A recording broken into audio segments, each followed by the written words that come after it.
Les disciples n'étaient pas seulement des hommes qui avaient tout abandonné pour suivre Jésus, mais des hommes qui étaient profondément attachés à lui.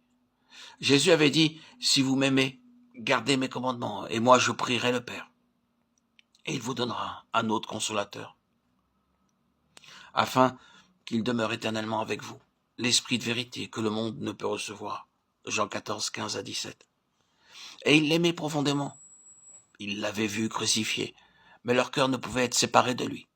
Ils ne pouvaient avoir ni espérance, ni joie, ni consolation sur la terre sans lui.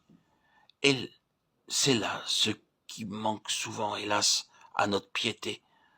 Nous mettons notre foi en Jésus, nous croyons à l'œuvre qu'il a accomplie sur le calvaire. Nous croyons en lui comme en notre unique sauveur. C'est bien, et c'est en effet suffisant pour être sauvé.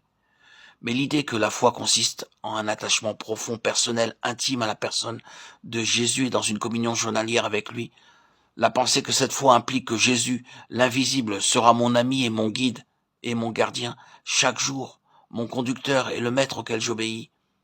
Hélas, combien de chrétiens n'ont jamais une telle pensée?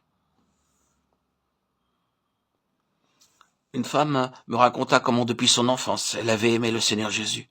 Elle avait été élevée dans un foyer chrétien et dans un milieu chrétien. Mais quelle différence pour elle lorsqu'elle avait découvert ce qu'était la plénitude du Saint-Esprit.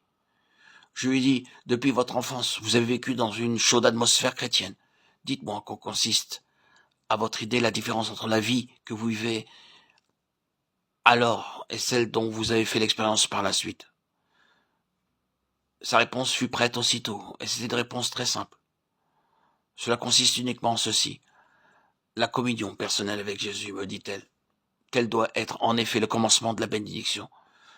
Certaines personnes seraient prêtes à tout abandonner pour leur religion. Pour une fausse religion, des multitudes de gens ont tout donné. Certaines personnes seraient prêtes à tout abandonner pour leur église. Certaines personnes seraient prêtes à tout abandonner par amour pour leurs semblables. Mais ce n'est pas là ce que Dieu nous demande. Nous devons tout abandonner par amour pour Jésus et le laisser venir dans notre vie, le laisser prendre possession de notre cœur. Éprouvez-vous un profond attachement pour Jésus? Mettez-vous votre joie en lui? Je ne vous demande pas si vous avez atteint le but, mais je vous demande si vous pouvez dire honnêtement, c'est là ce que je m'efforce de réaliser, c'est à cela que je consacre tous mes efforts. C'est ce que je désire obtenir. Par-dessus tout, je dois appartenir à Jésus-Christ chaque jour et pendant toute la journée.